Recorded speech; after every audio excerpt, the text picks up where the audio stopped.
সবাই কেমন আছো বন্ধুরা? আশা করি তোমরা সবাই ভালো আছো। তো দেখো আমি হাঁপিয়ে যেতেছি কথা কইতে।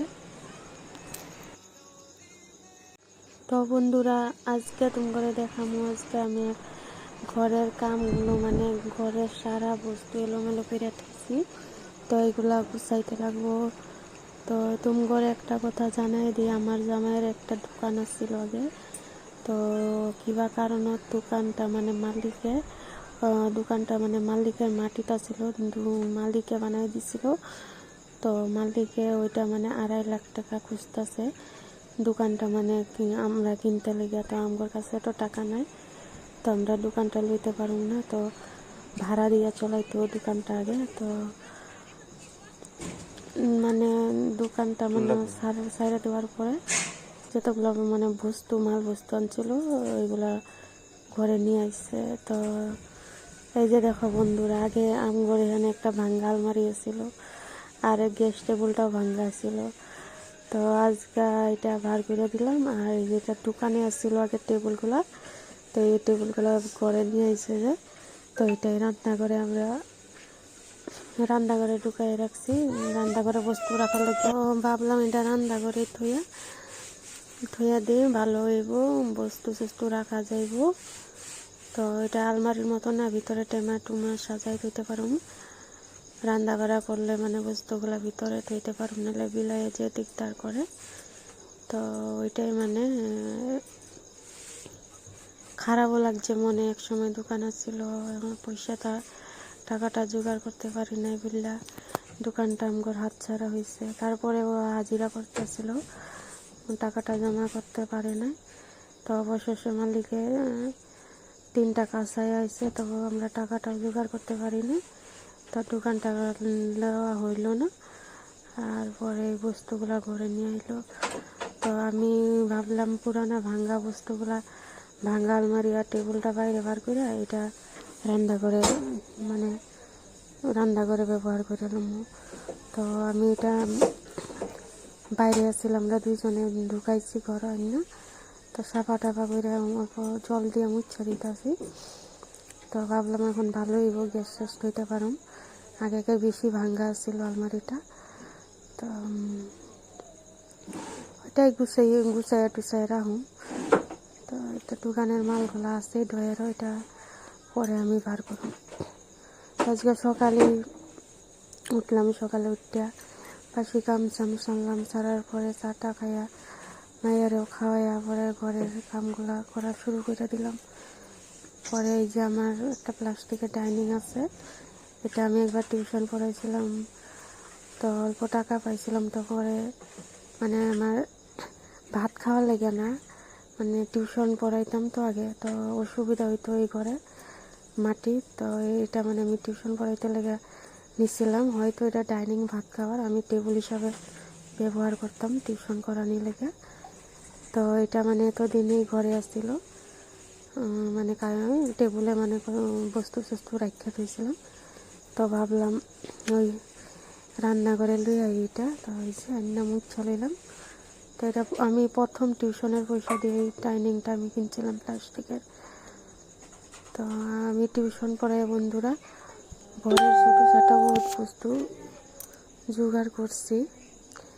তো পরে আমি ঘরের যতগুলো বাসনপত্র আছিল ওইগুলো আমি ধুয়ে নিলাম। যত টেমা টুমি আছিল ওইটা ধুইয়া ছিঁড়া দিলাম। তারপরে চা পাতা ছিল বড় এক টেমা ভরা। তো ভাবলাম অল্প খাবারটা রেখে অল্প গুছাই দেবো। তারপরে বন্ধুরা আমার জামাই দোকান গেছিল, গালামাল দোকান। মানে তোমার একটা কথা কইতে ভুল গেছি, কালকে আমার জামাই যাইব বা এক জায়গায় কামে। তো ঘরে আর থাকবো না, কয়েকদিনের লেগে ওইখানেই থাকবো। তো আমার এই যে কতদিনের বাজার করে দিয়ে দিতেছে। তো কী করবো বন্ধুরা, সংসার চলাইতে লেগে তো কাজকর্ম করতেই লাগবো। তো উপায় নাই, সংসার আছে, বউ পোলাপান আছে, কাজ তো করতেই লাগবে দায়িত্ব মাথার থাকলে। তো কালকে ও যাইব কাজে। তো ওই যে বাজারটা করে দিয়ে গেছে, তেল, তারপরে সাবান, কোলগেট, মুগ ডাল, মুসুর ডাল, মাইয়ার লেগে বিস্কুট, তারপরে চা। তো আমি এই টেমাগুলো কালকে মানে সকালেই ধুয়ে রাখছিলাম। তো ধোয়ার পরে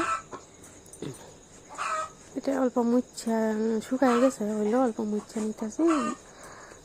আর ডালগুলো আমি ভরাই রাখুন। আর বন্ধুরা জানো তো, আমি ওই যে আগে আমি সারা নাইটিটা পরছিলাম, তো ঘর দুয়ার সাফা করতেছিলাম, তো মানে কিরকম খাদ যাইতেছিল, ভিসা লাগছিল নাকি, তো ওইটা আমি বদলাই বলে নাইটিটা লাগাইছি। আর বন্ধুরা আমি যে বয়সটা দিতেছি, আমার খুব কষ্ট হইতেছে জানো তো, কারণ আমার নাক চাক বন্ধ হয়ে গেছে সর্দি জ্বরে।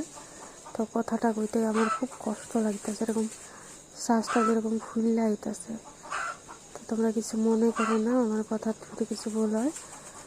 তো আমি মুগ ডালটা ডাইলা রাখলাম, আর অল্প আজকাও বানাবো মুগ ডাল।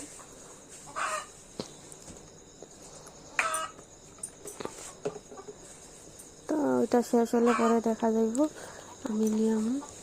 তারপরে আধা কিলো মসুর ডাল আনছে, ওইটা আমি পরে রাখুন টেমার।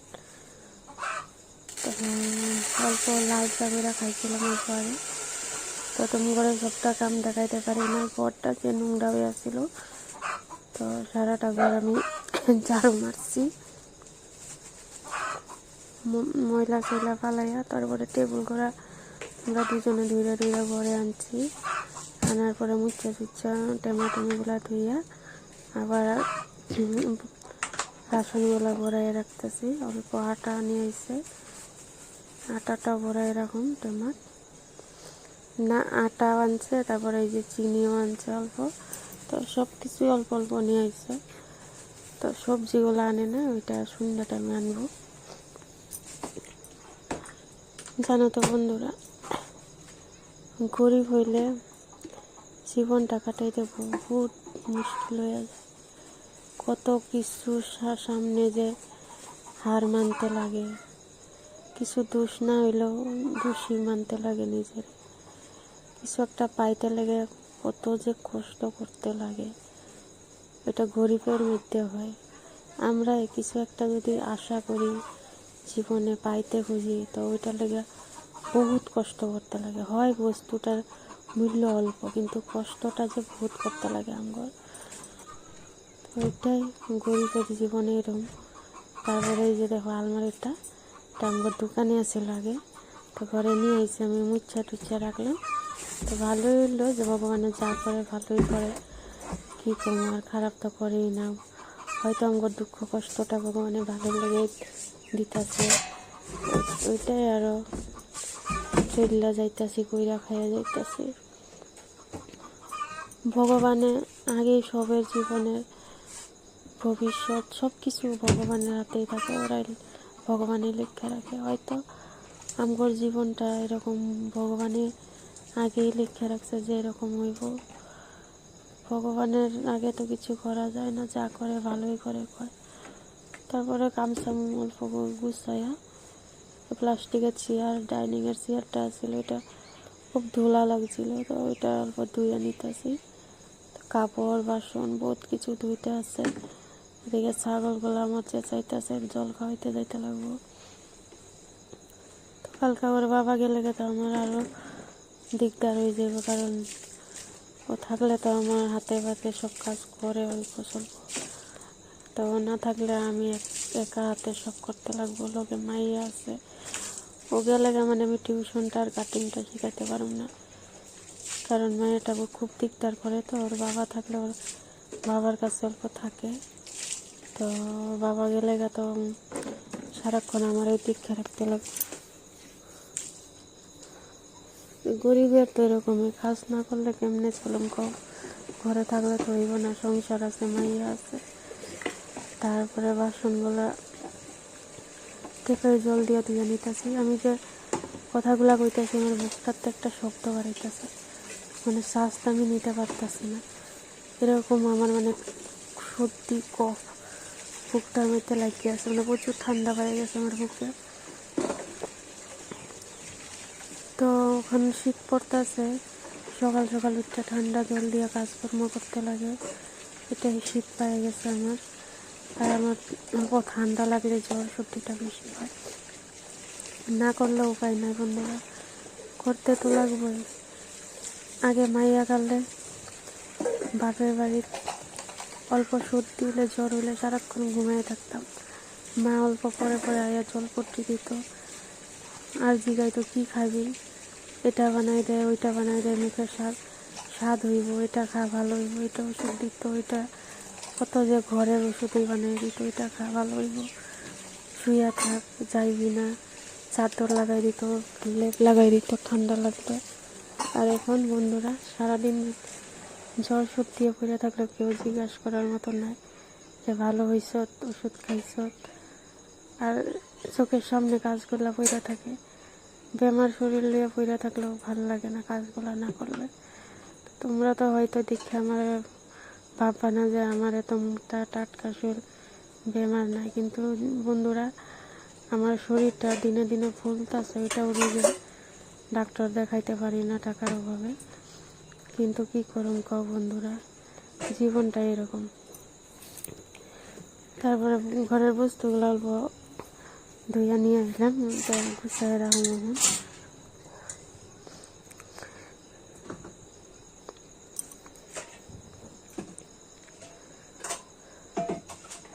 ওইটাই, মা না থাকলে জীবনে কিচ্ছু নাই জানো তো। কাজগুলা করতেছি আর খুব মার কথা মনে করতেছে। হয়তো মাও একদিন এরকম করে আম ঘরে পালতো, কাজকর্ম সারা ঘরের করতো, আর আমরা নিশ্চিন্তায় খাইতে বইতাম, ঘুরতাম, খেলতাম, কিচ্ছু চিন্তা করতাম না, মা সব কিছু করে দিত। তবু মারে কইতাম, কত কিছু কথা শোনাই দিতাম রাগে।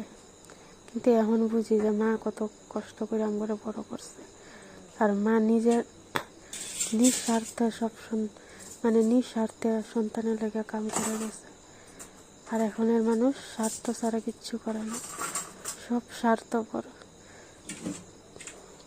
বিনা স্বার্থে কি কেউ তোমার কাছে আইব না, কেউ কাম করে দিব না। মা বাবা ছাড়া স্বার্থ ছাড়া কেউ কাম করে না বন্ধুরা। জীবনে সবই স্বার্থের জন্য আইয়া। তারপরে স্নান টান করে আসলাম, আসার পরে ভাত চাত খামো। তো আজকাল লেগে এইটুকুই ব্লগ, দেখাইবো আর একটা নতুন ব্লগে। ঘরটা অল্প গুছাই নিলাম বন্ধুরা, কালকে দেখামো তোমরা।